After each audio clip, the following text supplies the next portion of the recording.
invasion of Ukraine has put the world on the brink of a global food shortage as Kyiv now accuses Moscow of stealing crucial supplies. Our Newsmax correspondent Alex Salvi is in Rome with details on the story.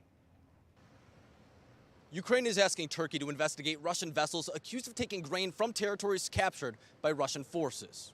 Reuters reporting officials from Kyiv are in contact with Ankara about the vital exports being stolen and then shipped back to Russia.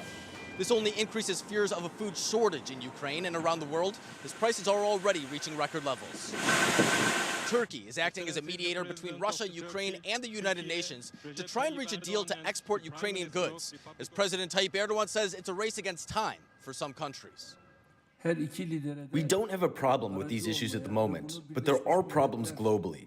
There's a serious problem, especially in Africa, and we want to act as an intermediary for all leaders in this regard and to continue this meeting under the umbrella of the United Nations. We will intensify our talks within a week or 10 days and try to reach a result. Ukraine is one of the top exporters of wheat, corn, and sunflower oil, but Russia's blockade is already taking effect in African countries. Any progress would not only be a vital development for those suffering from the shortage, but Western leaders as well.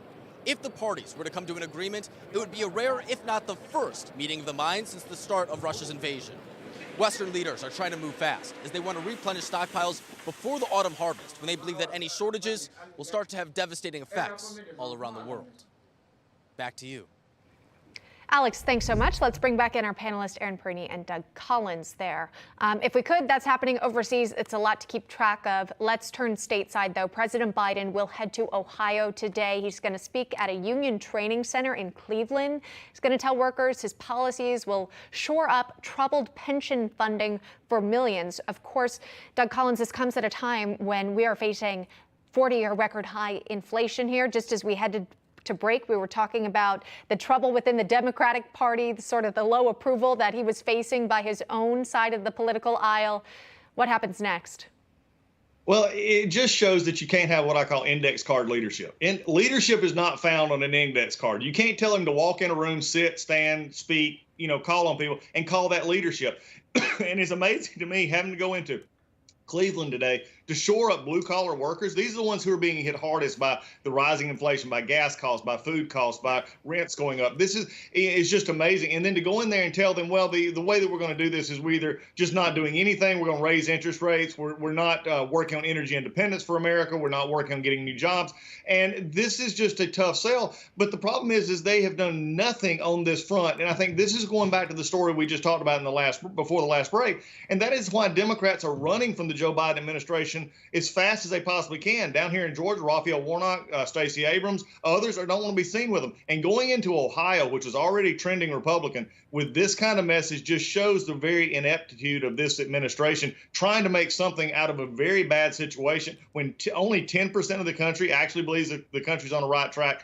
Good luck with that. But these index card president, I mean, we're getting what we paid for there. We saw, as you point out in Georgia, those lawmakers who had scheduling conflicts when the president was in their home state and did not appear with him when he made his presence known there. Well, I'd have had more than a scheduling conflict. I would have left the state. It would have been vacation time. I wouldn't have wanted anywhere near him. We'll see how those endorsements play into the midterm elections, of course. As we look ahead, taking a closer look at this misery index, Bloomberg has got a newsletter out this morning about the financial issues that are circulating. In it, the authors write, workers are complaining their wages aren't keeping up with the cost of living. Small business owners worry passing along too much of the jump will drive them to bankruptcy. And then there's this poll on if we're headed toward a recession or in one now, with the majority of Americans believing that sentiment, quite frankly, either that it's happening now or at least, Aaron, in the next year. What does this tell you about the state of our economy as we speak? Unfortunately, the United States economy under Joe Biden is very weak, and he's going to Ohio today to try and sell blue-collar workers to try and believe something that isn't real, that somehow our economy is stronger with him at the helm. Everyday Americans know more people are living paycheck to paycheck. They can't get as much as the grocery store. If you're living on a budget and you can only put $30 of gas in your car a week, that's going shorter and shorter for you to be able to get to work. And who's at the helm? Democrats and Joe Biden. Businesses know it. They know that they have to try to pass the cost along so that they can try and keep up. That's what happens when prices go up. They always hit middle-income Americans and lower-income Americans the hardest. Joe Biden's not doing a single thing to try and alleviate that. And in fact, he's trying to double down on Build Back Better, which would only exacerbate the inflation problem and make it harder for Americans to achieve the American dream. The American dream has never been so far out of reach with Joe Biden as president. It's so disappointing when you hear of Americans having to dip into their savings accounts just to be able to afford their day-to-day goods.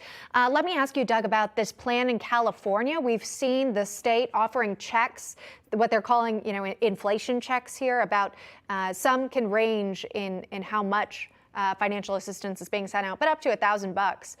Is that going to help alleviate, the pain that people are feeling? Is that the solution? No, it's not the solution. It's the Democrats doubling down on dumb. I mean, let's just think about this. How did we get here to start with? Go back to last year when they put all this stimulus money into the economy, when Biden was told by his own liberal economists this would cause a spike in inflation. And double that with the attack on American energy independence, then you get this. So really what we're seeing here is you're just going to exacerbate the already worsening problems in California. You're going to give people a chance, but if they're spending money, it's the supply and demand. I just wish somebody would send the White House an Economics 101 book. I mean, it's not hard. Look it up on Google. Do something. Figure this out. Supply and demand and the money issue here has got to be done. And look, Gavin Newsom lecturing anybody on how to run a state, give me a break. Just stay where you're at, Gavin, and please get rid of your term soon. He says there are more freedoms in California with an ad out in Florida. Really interesting there. I know. All right, Aaron Perini and Doug Collins, thanks so much. Appreciate the conversation as always. Thanks you. Thank you.